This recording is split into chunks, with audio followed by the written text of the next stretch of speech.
Okay. Hey, William. Hello, how are you doing? Good. How are you? Good. I am excited story today with other students. Is So, okay, you want to just start talking? sure, Start your sure. story. So this kind of all started close to 3 or 4 years ago when I was down in Savannah, Georgia, as far as my EFT experience. And my supervisor during my clinicals for my social work master's degree had gone through Dawson Church's EFT certification process, Mm-hmm. and she worked with me a bit with EFT there.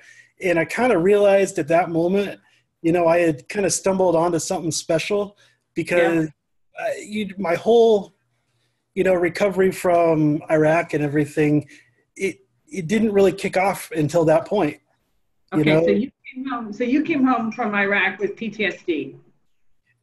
More than likely, yeah, it was undiagnosed. Um, at the time, I mean, I was over in 2006, came home in 2007, and there was no real support system laid out for us at that time. Right. And because of that, a lot of us did a lot of our own self medication, and Mm-hmm. mine was through alcohol. And I went to church every night at the bar, and I was there until like 6:30 till about midnight every night for Okay. close to 4 or 5 months straight. Wow. Yeah, it was. Looking back, it was really expensive. I didn't realize, not only the physical toll that I was, placing on myself, but the financial toll on my wife and everybody else was just ridiculous, you know. Mm-hmm. And so at that time, I got a little bit of help, but it was still no one really had any good plans.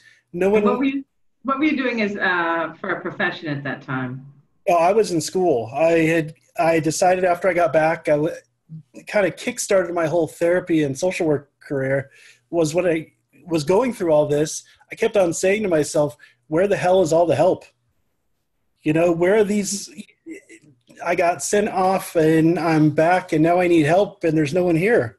Yeah. There was no one like me, I guess is a bigger way to put it out there and Yeah. explain it. And so that's kind of what started it all.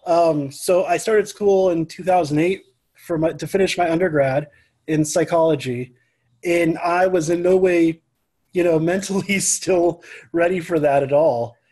And so, I just kind of trudged through and got good grades because I had to. And then when we moved, fast forward 4 years after I graduated, I decided to go back to school and get my master's in social work. And then that's kind of when I got hooked up with my supervisor in Savannah, who is a clinical social worker. And she had gone through Dawson Church's program probably 6 or 7 years prior to meeting up with me. So she had a pretty good, base of experience. She had been using it with other veterans. She'd been using it with other military, active duty folks, special forces, where she would teach all the special forces teams out of Fort Bragg. She would go in, teach them EFT, and then they'd be able to use it live. They go out, do a mission, come back, clear everything or as much as they could to Mm-hmm. recover for the next day, and then pop back on out and, kind of rinse and repeat that routine while they're gone, which is pretty incredible. Mm-hmm. So that's kind of where my intro to EFT was. And like I said, it started to clear stuff up for me kind of right away. A lot of what I had was the social side of things, the social anxiety, and I still have a bit of it today that I still work on because, heck, I was in the military for 12 years, so it's not something that goes away really quick.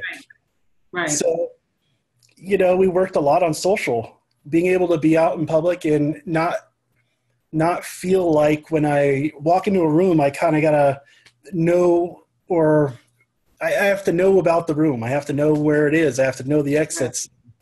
I, Mm-hmm. More importantly, who's there? The people that are there. That was the other like trigger for me was I didn't know who else was there, and so Mm-hmm. that's what really produced anxiety for me. And a lot of times I would just say, "No, I'm not going to go." Because It's like, everybody is automatically an enemy. Unless you know them, they're an enemy. right? Oh yeah, yeah. It could be. just something as innocuous as, I going to a function for my wife's work, of all things. I'd walk in the room and the first thing I'd do is like, who don't I know?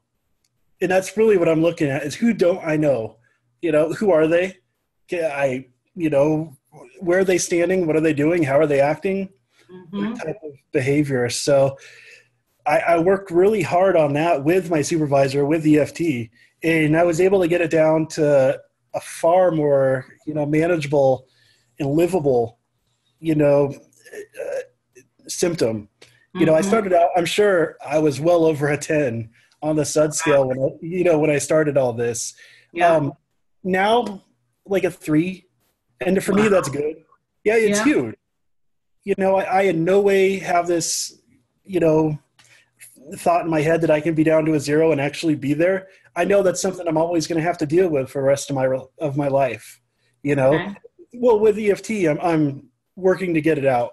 But I know it's something that I still work on. It's a daily thing.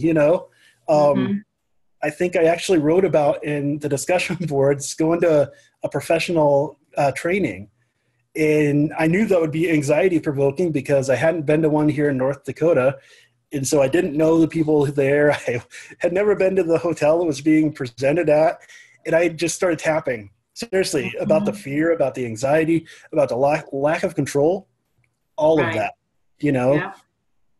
And so this is that whole thing. I realized if it worked for me, if it's worked for all these other people that are in the military, that are veterans, that if you really want to get better, if you really want to just put your BS aside and say, you know what, I can't live like this anymore. Yeah. You kind of have that line in the sand moment where you can go one of two ways. You can keep living the way you're living, and how much of a life is that? Yep. Or you can try something that may work. It's amazing. Yeah. And so you are helping veterans too, right? That's right, your profession? Right. Yeah. My profession, I'm a clinical social worker for the Department of Veteran Affairs out here in Bismarck, North Dakota, where I work at a community-based outpatient clinic as the primary care social worker. So part of my role is I see new veterans into the clinic. So I'm typically their first interaction with someone from the social work field or mental health field. And so I always take that on as, a role responsibility of, I want to make sure that they have a good experience with me, Sure. And so part of how I use EFT in my daily practice, the first half hour of my day, is I go in my clinic room, I put on meditation music, and I tap. Wow. So the first half hour of every day, Monday through Friday. Other people or yourself? No, just myself. So I can be grounded, so I can be balanced, so I can, and I've actually done it in between patients. Like this last week, I had a rough week. I mean, I think it was Thursday and Friday, we found out that 4 of our veterans are stopping, chemo. They're decided hospice care is where we're at, and most of them have less than a month. So to be able to be there, be present, but then afterwards deal with all of that real quick, run 2 or 3 sessions with myself, and then be able to go on for the rest of my day and not be crippled. Because being a social worker is hard enough. Right. Oh, definitely. A social worker who's dealing with their own stuff is like really something to applaud. So not only are you helping yourself as a veteran, you're helping others as a veteran too. It's amazing. Yeah, and it's just one of those things. Like I said at the beginning, I knew there wasn't the help out there, and there's a whole group of us, to be quite honest. I know in my MSW cohort, we had 15 combat veterans that were there to get their MSWs to go back and give back to the community, because a lot of people are scared to talk to anyone but veterans at first. That's true, because you're the only ones who really know their story. Yeah, it's one of those things where they don't have to spend so much time explaining anything. They can just get right to work. Yeah. Instead of the backstory of the military and the culture and all of that, which sometimes is a barrier to therapy for a lot of folks. Yeah. Well, and the thing of it is too that I think about a guy I got to work with one time. He was I want to say Vietnam War vet, Mm-hmm. long time ago. So I was actually teaching a workshop in North Carolina, and this guy walks in the room, and he was, I don't know how he found out about it or how he got there. It was a free workshop that I was teaching. The guy was sitting in the front row. He wasn't very clean and was obviously having some issues. And normally in a live tapping environment, I have to be really careful who I choose to tap on. Yeah. Because you don't know what's going to happen. But for some reason, I connected him with this guy, and he was a vet, Mm-hmm. and he had he'd been homeless. He was homeless at the time. And what happened was when he was in Vietnam, he and his best friend were just walking, I don't know if walking down the street or whatever, when his best friend stepped on a bomb and died right in front of him, of course. Remembered the whole horrible story that you hear. And so to make it worse, according to him, his best friend now essentially lived on his shoulder. Mm-hmm. And he spoke, sorry about that. He spoke into his ear all the time, blaming him for surviving. Yeah. Now, how much of that was his own guilt talking? How much of that was connection with an energy outside of himself? None, we can't know. But here was a man who had been dealing with that memory for, who knows, 30 years? I mean, right. 40 years. And so I took him up and I just put him in front of the class, and we ended up working for a long time. I mean, I kind of feel bad for the people in the class. They were stuck there for like an hour and a half, 2 hours watching this session. Right. But at the end, the guy couldn't hear for the first time, according to him, Mm-hmm. for the first time in, let's say, 2 decades, he didn't hear the voice of his best friend in his ear anymore. Right. And that just goes to show you that these kinds of things, if they are not dealt with, they metastasize. Oh, big time. They don't go away without help. No, and they don't. to a large degree, talk therapy is marginally effective. And it is, you're nailed it with marginally.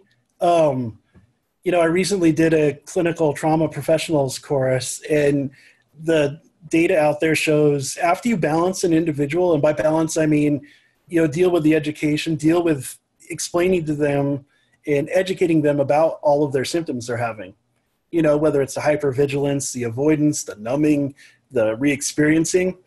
After you educate them and get them to a good baseline, you could throw any evidence-based modality out there for therapy, and you're going to end up with the same results as far as effectiveness. Wow. Right now it's 75% at best, and that's at best. That's optimal conditions. That's the patient having good buy-in. There's a good therapeutic relationship, and there's good follow-through. That's 75% of the people getting better. Right. Well, that's good. Yeah. Still 25% are falling through the cracks. Oh, at least. Like I said, that was optimal conditions at 75%, which we all know it's impossible. You can't have that, sterile environment like you can for research. Mm-hmm. So right. It's hard to measure. Yeah, definitely. Which is what led me to EFT through the VA, to get it to where I can practice it in the VA, because I had walked kind of a little bit of that road of talk therapy and experiencing the trauma and narrating the trauma and all the coping skills in the world, deep breathing, meditation, all of that stuff is great. But the process just didn't work. It didn't really jive with me. And I didn't feel like that's the type of therapy I wanted to be practicing all the time. Sometimes it's appropriate with the right patient, but I needed something else in my toolbox. I needed something else that I could pull out at a moment's notice and say, well, we can try this. Mm-hmm. And so it started out with me investigating online about, programs. And of course, the first one I came up with was Dawson Church and his rather expensive, rather lengthy process of becoming certified. Mm-hmm. And I was just about to sign up for that. And I had already talked to my wife and we were like, yep, we're going to do this. It's, a more future thing. I need it for my career because this is what I want to do. Mm-hmm. I was getting ready online to push the send button on my application with money to Dawson's site when I did one more web search and I found your online, introduction page. And I was just like, oh my God.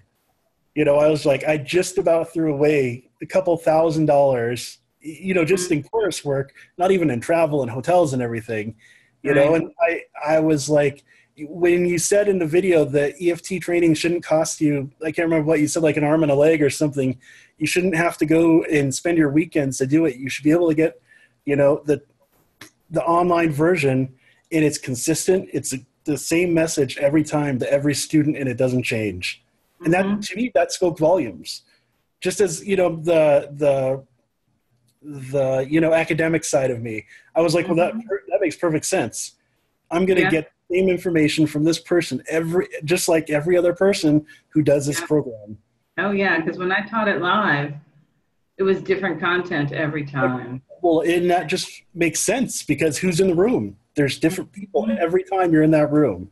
Mm-hmm. It's true. So I immediately shut down the website to have Dawson stuff on there. And yeah, I know. Sorry. I did hook up with them later, and we'll get there in a minute. Mm-hmm. But I immediately signed up for yours. I think I sent you a couple messages by email asking if there was any, GI Bill stuff. And you said not through you, the course, unfortunately. But that still really wasn't a barrier. I was just like, you know what? This is what I need to do. This is what I'm going to do. So we're going to do it. And that same day I signed up. And I was, oh yeah, I am too, believe me. Mm-hmm. So, and I think there was on a Friday at work, and then I went home and I started everything that, that weekend. And a lot of it was pretty familiar to me just because I had done some tapping work. Sure. And I had done a lot of research myself just in finding the program. So I had done tons of stuff looking at Gary Craig. I had lots of stuff with Dawson. And then, like I said, at the very last minute, you popped up and stole the show. So I was just like, all right, So I started through the coursework and progressed pretty good. In the meantime, on the other side of all of this going on was the conversation I was having with my boss at the VA, because my ultimate goal is to be able to use this in a constant practice where I'm at. And so I explained to her what this was, and she got this big smile on her face, and she was like, I've heard of this. She goes, I can't believe you actually used it. And I was like, well, yeah, and then she was like, well, so you're going to get certified, right? And I was like, yeah, I've already submitted everything, and this is my plan. And she's like, perfect. And that's kind of where it stopped at that moment. The backdoor conversation was, I wasn't certified. I wasn't to the point where I was practicing on anyone other than myself because I was still in level 1. Right. And so after I finished level 1, we started, I did the practice with the students, through the website and the discussion board and everything. Mm-hmm. And then all of a sudden I was like, oh crap, I have to be able to do this in my clinic. I have to be able to do this where it matters now. Yeah. And so I started this conversation with my boss, and she's like, nope, you're fine. Keep doing it. And I go, but I need education. I have to be able to hand them out, education that they can take home, that they can read, that they can, like the tapping points, all that stuff. Mm-hmm. And he's like, well, all that has to be approved by the VA education department, which is comprised of basically a lot, for my role as a social worker, it's comprised of a lot of psychologists, psychiatrists, and other mental health social workers. Mm-hmm. So here's where the firing squad part comes up. Mm-hmm. It's a two-phase thing here. It is. So I was like, no problem. I printed out a lot of the information that you had provided in the EFT books and just tapping points. And I found the tapping point face diagrams, and I had to come up with a brief general description of EFT so that if other mental health or even physical health providers wanted to refer people to me, they could print this out for their patients and say, this is, let's try this out. So I started working on that, and there's a couple of different lanes. So I'm working on that. And at the same time, my boss is like, well, part of your role as a social worker is to provide education at our all social work meetings. And I was like, yep. And she goes, well, I see your name's on the list for that in like 2 weeks. And so I said, well, great, I'm going to present on EFT. And she got a big grin on her face. And she goes, well, how about we open this up to the whole, everybody, not just social work. We're going to open this up to, the whole hospital to come and see. Wow. Oh yeah, that's what I said. I was like, are you sure? I don't know. Yeah, I was like, seriously. I was just like, and that part really didn't scare me. I was just like, I don't know if I'm quite ready for this yet, because I really hadn't gotten that far in level 2 yet. So, and so I was working on my education stuff. I was working on a PowerPoint. So I presented, and I think I had, it's the whole social work department, so close to 70 people. Wow. And then on top of that, we had people from mental health. We had people from psychiatry, psychology, that, there were some PAs, like physical med and everything like that coming in as well. So, and I did it, and amazingly, I had really good reception from social work. A lot of them had heard about it. In fact,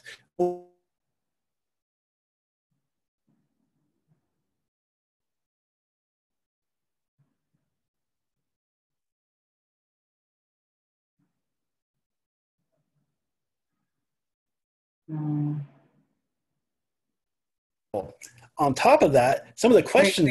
Oh, I'm sorry. You had frozen for a minute. Oh, I'm sorry. So a lot of them have heard about it. Yeah, a lot of them had heard about it. And then one of my social work peers, actually, she's a coordinator for post 9/11 veterans. She'd actually worked with Gary Craig and got certified under him. So We're talking way back, right? And she goes, I haven't even thought about using that inside of the VA. And I was like, oh, yeah, that's what I said. I was like, oh gosh. And so right away we like hooked up and everything. And I was like, well, this is my plan. And this is what I was thinking. And, let's do this. So on the back channel, we're still working together we want to come up with a bigger clinic, because she's in Fargo and I'm in Bismarck. So we want to come up with like a group clinic that we could run together. Yes. So I did that. And here's where the real firing squad part comes up. It wasn't until I got to the education side of the house where the documents I provided that I would hand out to veterans to be educated, I took those to the education committee, and all of them were hard nosed. They're like, oh, well, you can't do this. I've never heard of this. This doesn't exist. This isn't evidence-based. This is, oh gosh, it gets better. I had a psychologist flat out tell me, if you practice this, I will contact the Georgia board where your license is, and I'll have that removed. Seriously, it got to that point and I just was like shaking my head, because I was like, well, hold on a second. I said, well, that's not right. It's a VA approved, evidence-based practice at this point. And she was like, well, I haven't heard about it. So here's where the Dawson part comes in, because I knew he was the academic side of EFT with the research that he's been doing and his funds. I mean, the research out there is awesome. And so I emailed him and I said, hey, Dawson, I explained who I was, what I was doing. I was a VA social worker. I was getting feedback from, lots of pushback from mental health and psychiatry and psychology. And he was like, oh, no problem. He's like, here's a link to all of our evidence-based in our clinical trials. And wow. Seriously. And I was like, oh my God, you just gave me the keys to the kingdom here. Yeah. So 2 weeks later, I had a follow-up appointment with the education committee, and I actually wasted a bunch of paperwork. I brought in volumes. I'm talking volumes of it was awful, Deborah. I'm telling you, I came in with my backpack full of research papers, and I just dropped them one at a time on the table. And I was like, you wanted evidence-based research. How's this? How's this? How's two randomized controlled trials? Although small, they had really strong, significant effects. I just started throwing everything out at them, right? Just the academic side of me came out at that point, and I was just like, boom, boom, boom, firing off.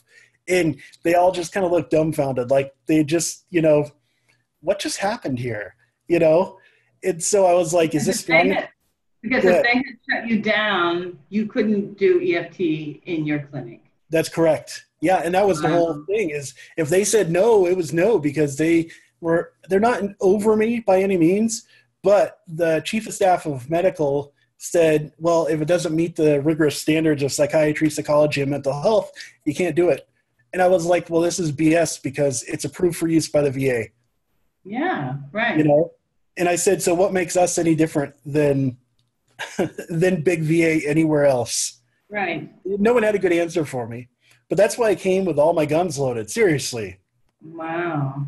I probably had close to 20 pounds of research documents. You're like, boom. I did. Boom. I was like, and if that's not good enough, here's some more. And I kept on throwing them down on the table for like 5 minutes straight. And they just all looked at each other, and I pushed them off. I pushed them all the way down the table. And my boss is sitting there trying not to laugh the whole time, because I'm just serving it up to him straight away, you know, in the most polite way I could without just popping off, right? And then tell them your own story. Yeah. Right? Well, and that's where, again, I was like, here's why this is so important. I was like, and I brought up the whole information about, it doesn't matter what evidence-based talk therapy you use, the best results are only going to be 75% in optimal conditions.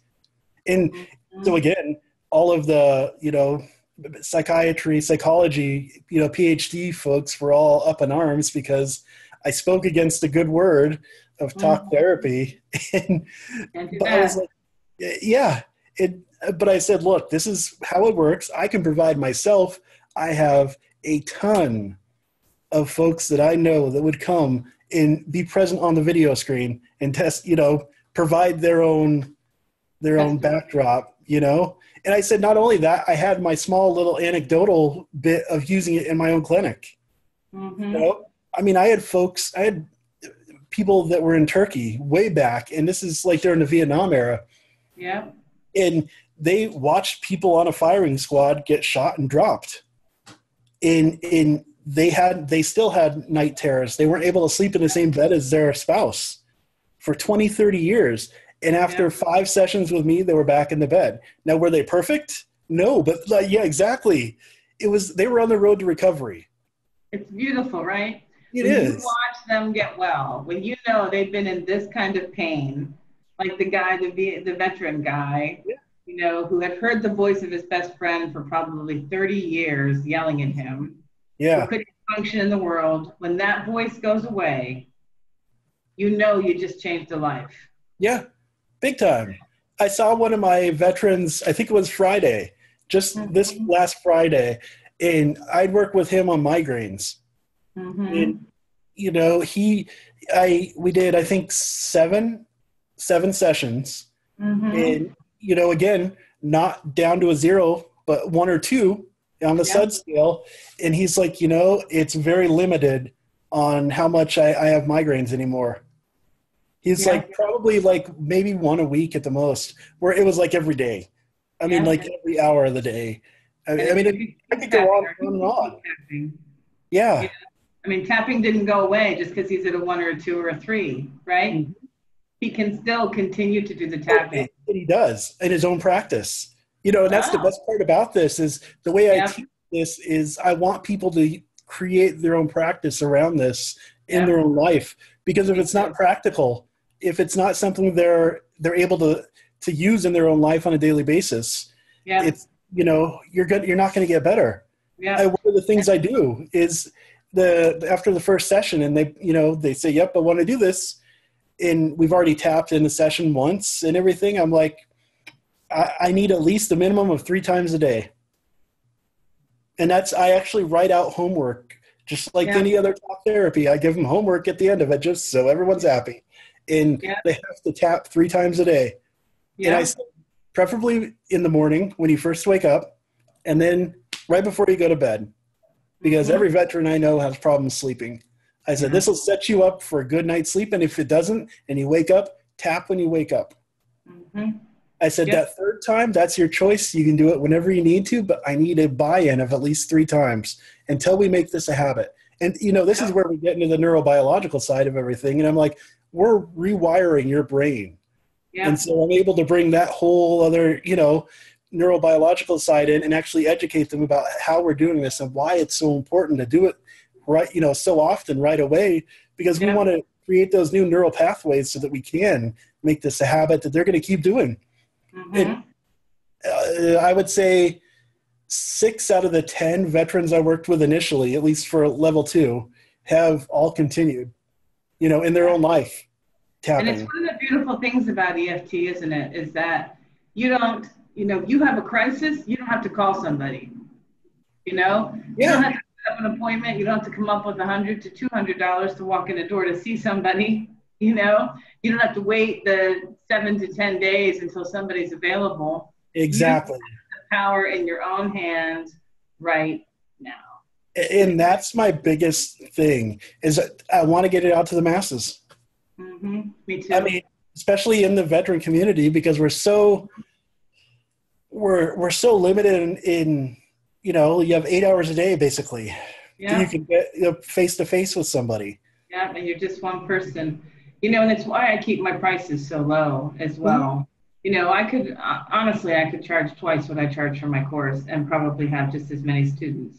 Easily. But um, but at the end of the day, the people who need it usually are the people who have the least amount of money. Yeah, or So, they have the most barriers in front of them to get to that money.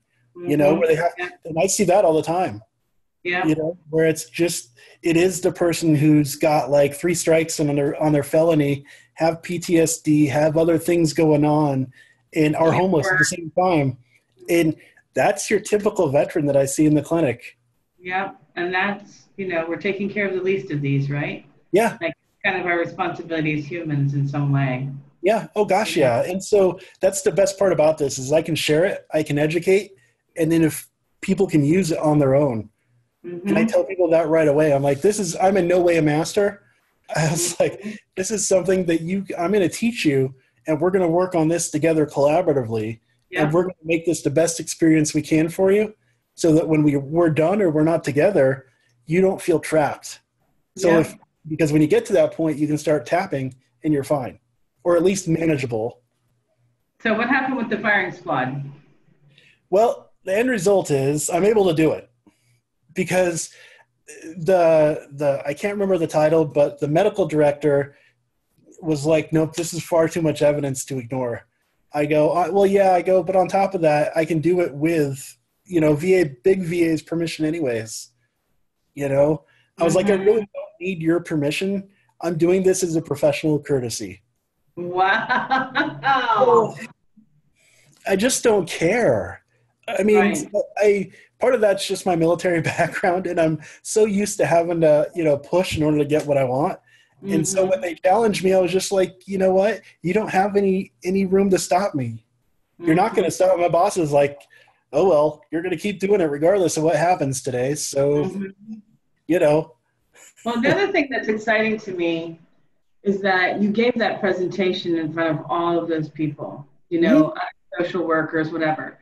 And one of the things, there was a woman, I believe she's out of Canada, or she's on the border with Canada, who was working at a domestic abuse clinic. mm, Um, she was the first one in the clinic who went in and got EFT certified. And she started working with all these women who were coming in who were, they're in-house or inbound or whatever, yeah, because they have so much trauma from domestic abuse. She was the only one doing EFT. And of course, like you, she had to go in front of the firing squad in order to get approval to use it. But once she started using it, what happened was all of a sudden, everybody coming through there wanted to see her. Yeah. Right? And before I know it, the administration, well, she was calling me and saying, listen, the administration wants to certify more people at the clinic. Which is just amazing. Then they got, then I think I had 4 more or 5 more people until essentially the entire clinic, the main social workers were then doing it. And the same thing happened with the company, or not a company, a government organization. It's like the New York or New Jersey mental health facility or whatever. So one of their people got certified, then she brought someone else, and then they ended up being the directors of this facility. And since then, they have trained, I don't know the number, 10 or 12 people in their facility. So now a government-run facility that is an EFT house, by and large. Which is crazy. It's amazing, right? Yeah. Not even crazy. It's just like, I've been doing this for more than 20 years. Well, 20 years this year, so not more, but 20 years this year. And in the early days, all we could ever talk about was, what if we could get this into the VA? Right. What if we could get this into hospitals? What if we could get this into mainstream mental health care, And now here it is 20 years later, and you are the evidence of that, because you're a warrior on the front line for helping people to get well. Right. So we're kind of in this together. Oh gosh, yeah. And it's just so cool to see how far it's come. 20 years is a long time, but 20 years is also a blink in terms of changing the consciousness of the masses in order to see the power of what EFT has to offer. So it's an amazing story. Thank you so much for sharing. Oh, you're welcome. You're welcome. And I'm so excited that you're out there doing this work and, changing lives every day. You go to work every day and you change a life. Like, what kind of magic is that for a life, right? It's true. Like, you do it's for very living. true. I like change lives, I would like to see I watch miracles, because I don't really feel like I'm the conduit. I'm a conduit, but I'm not the doer. And people used to ask me, what do you do for a living? I was like, well, I watch miracles. Right. Yeah. Because when you watch the kind of stuff that we see in our practices every day. Right. That stuff's life-changing. Yep. That's very true. So is there anything else you wanted to share with us before we close down? I did get asked by the National Association of Social Work North Dakota chapter to present on EFT at their yearly conference in October. So I'm going to do that. I know. It's ridiculous how this is just going to spiral out of control. I can already tell you. There's nothing out of control about it. You're just doing your work, what you came here to do. Yeah, exactly. I feel the same way. I feel the same way. It's like I said, it's just something I knew I needed to do. Yeah. And once you do it, there's no going back. I personally can't even imagine my life had I not found EFT. Yep. I was never in the military, but life itself is so stressful and so traumatizing all by itself. Right. Even if you're someone who's never been abused and you've had a good life, just living life is traumatizing. And it had gotten so bad for me that I used to crawl under my desk at work, like literally crawl under my desk at work practically with my thumb in my mouth, just rocking and trying to calm myself so I could come back out and go on with my day. If I had no money for doctors, I live in the US. Of course not. And if you're someone who doesn't have health care, it would have been worse if I did have health care, because I'd probably still on some stupid pills to this day, right? Yeah, you would. Yeah. But I didn't have health care, so I had to figure something out. Mm-hmm. And I don't know who I would be or where I would be in my life if I had not discovered the power of I feel the same way. Yeah. So, well, thank you. And hopefully your story is going to help to show others the power of this too. Oh, definitely. Definitely. If I can answer anyone's questions, I will. If I can help anyone, I will. I mean, that's kind of the role I have to take. Yeah. Because if we really want it to spread through, different, different agencies to become mainstream, we got to help each other out. Yeah, that's wonderful. All right. Well, thank you so much, William. Oh, no, thank you. All right. We'll talk soon. Go use that certificate and change the world. I will. Thank you. Okay. Bye.